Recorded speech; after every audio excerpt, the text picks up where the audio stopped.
Modern warfare के नए युग में भारत एक नया शस्त्र बना रहा है, आर्टिफिशियल इंटेलिजेंस और साइबर पावर का डेडली कॉम्बिनेशन। ये जंग तलवारों और बंदूकों के साथ नहीं लड़ी जा रही, बल्कि ये जंग लड़ी जा रही है सर्वर्स और कोड्स के बीच, डाटा के अंदर छुपे हुए खतरों के साथ।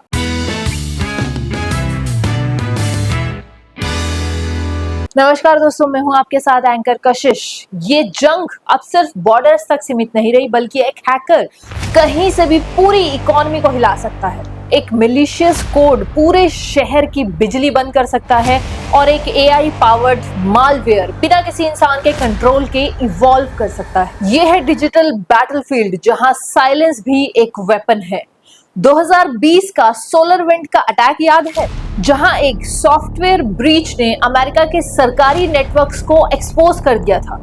रशियन हैकर्स ने सिस्टम के अंदर घुसकर 18,000 से ज्यादा ऑर्गेनाइजेशंस का डाटा चुरा लिया। फिर चाइना का APT41 ग्रुप, जिसने 20 से ज्यादा देशों पर साइबर स्पाइंग किया, पर पकड़ा गया। और इन सब से ऊपर है नॉर्थ कोरिया और उसका लिजारियस ग्रुप, जो बिलियंस चुराकर अपनी न्यूक्लियर फंडिंग चला रहा है। और फिर भारत के दिल पर हुआ एक अंधेरा हमला, मुंबई पावर ग्रिड अटैक 2020।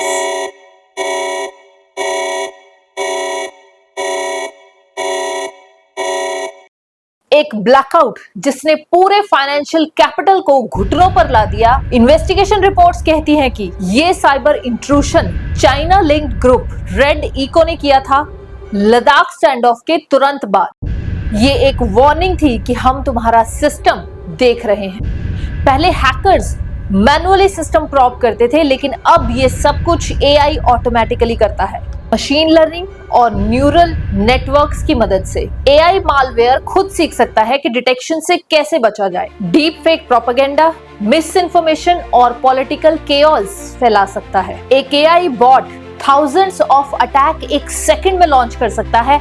आप सोच रहे होंगे कि फिर हम डिफेंड कैसे करेंगे? उसका भी इकलौता जवाब है एआई, मतलब एआई वर्सेस एआई। यही है नई दुनिया का साइबर बैटलफील्ड। भारत की नेशनल शील्ड की शुरुआत हुई थी CERT-IN से, यानी Indian computer emergency response team. यही भारत का पहला डिजिटल डिफेंस शील्ड हुआ करता था, जो real time cyber threats monitor किया करता था। पर समय के साथ हमें चाहिए था अपग्रेड। उसके बाद आया NCIIPC, यानी national critical information infrastructure protection centre. इसका काम था भारत के क्रिटिकल सेक्टर्स को बचाना, पावर ग्रिड्स, बैंकिंग, टेलीकॉम और ट्रांसपोर्ट सिस्टम। पर जल्द ही समझ आ गया कि defence alone is not enough. Cyber world में सर्वाइवल के लिए ऑफेंस भी जरूरी है। इसलिए 2018 में भारत ने बनाया साइबर डिफेंस एजेंसी। ये आर्मी, नेवी और एयरफोर्स का इंटीग्रेटेड डिजिटल कमांड है। इनका मिशन है डिफेंड, डिटेक्ट, डिसरप्ट और डिस्ट्रॉय। एजेंसी NTRO, RO और DRDO के साथ मिलकर AI बेस्ड सर्विलेंस, एन्क्रिप्शन और साइबर वेपन्स डेवलप कर रहे हैं। क्लासिफाइड रिपोर्ट्स कहती हैं कि इंडिया के पास अब ऑफेंसिव कैपेबिलिटीज हैं, जो कि एनिमी कम्युनिकेशंस को जाम करने, सैटेलाइट ट्रैकिंग ऑल्टर करने और सेंसिटिव रडार सिस्टम को हैक करने तक की पावर रखती है। ये सब पब्लिक डोमेन में नहीं, पर एक्सपर्ट्स कहते हैं कि अब भारत के डिजिटल कमांडोज डार्क वेब में भी अपना फुटप्रिंट छोड़ चुके हैं। दोस्तों, मेरी वीडियो इंडियाज इनविजिबल आई में मैंने बताया था कि DRDO's नेत्र 2.0, जो कि एक एडवांस्ड सर्विलेंस सिस्टम है, और कैसे ये कीवर्ड्स और कम्युनिकेशन पैटर्न को ट्रैक करता है।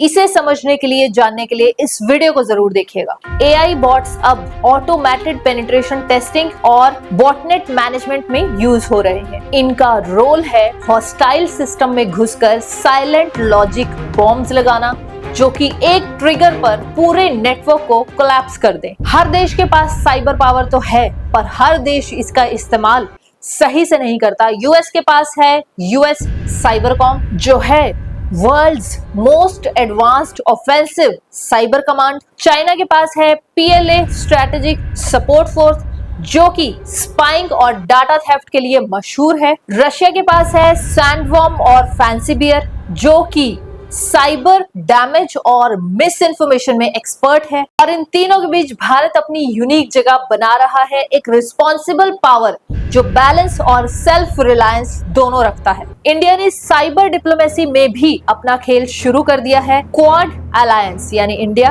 यूएस, जापान, ऑस्ट्रेलिया के अंडर जॉइंट साइबर ड्रिल्स और एआई सिक्योरिटी फ्रेमवर्क्स चल रहे हैं। इजराइल के साथ कोलैबोरेशन ने भारत के इलेक्ट्रॉनिक वॉरफेयर सिस्टम को बूस्ट किया है। फ्रांस, सिंगापुर और यूएई के साथ डाटा सिक्योरिटी और एआई रिसर्च पार्टनरशिप्स चल रहे हैं। इन सब के साथ भारत एक digital non alignment policy follow कर रहा है, सबके साथ कोऑपरेशन पर कंट्रोल किसी का नहीं। पाकिस्तान और चाइना दोनों ही भारत के साइबर टारगेट्स लिस्ट में हैं। पाकिस्तान मिस इन्फॉर्मेशन के जरिए प्रोपेगेंडा फैलाता है। चाइना के हैकर्स रिपीटेडली भारत के पावर ग्रिड्स और टेलीकॉम नेटवर्क्स को टारगेट करते हैं। दोस्तों, आने वाले युग में जंग माइंड और मशीन के बीच लड़ी जाएगी और वो भी किसी जमीन के लिए नहीं बल्कि कंट्रोल के लिए। लेकिन जब तक वो दिन आएगा, भारत तैयार होगा। जय हिंद।